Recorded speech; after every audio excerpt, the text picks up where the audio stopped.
So today we're going to be making a slightly off-center version of beef lo mein. Typically you want to use diced flank steak. This is a lot easier to use and it's still beef. This is something that he just recently found at the store that he'd never seen before. It's supposed to be the best tasting hamburger that you can find, and it actually was really good. Seemed like it took a little bit longer to cook, not super long. Another substitution that I make is I use linguine, and here you can see a picture of what lo mein noodles look like. Now I have cooked those before.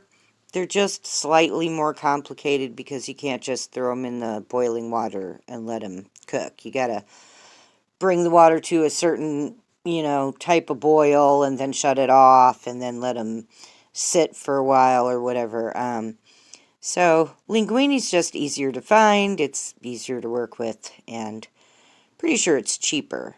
So that's another substitution that I made. And so here I just added chopped up fresh mushrooms to the cooked meat. And I made the sauce and leftover turkey gravy that I had.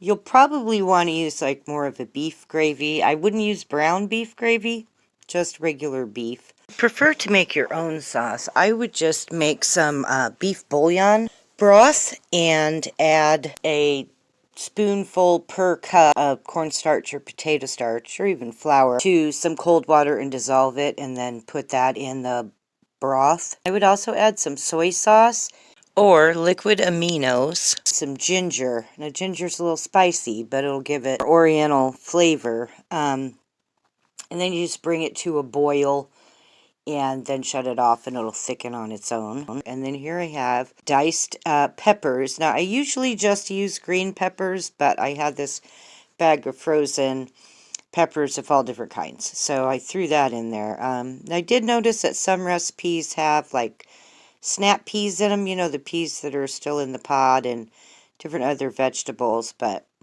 where I used to work, we just did mushrooms and peppers, and it came out real well. So that's how I've always made it. So again, it's just slightly different from, traditional, authentic lo mein, but still quite tasty. Super simple, doesn't take long at all. You could even buy pre-chopped mushrooms or canned mushrooms instead of the fresh. Now I would recommend mixing a lot of the sauce into the noodles by themselves, and then just reserve a little to mix in with the meat and vegetables, so that way you'll really taste the flavor of the sauce as opposed to tasting plain noodles.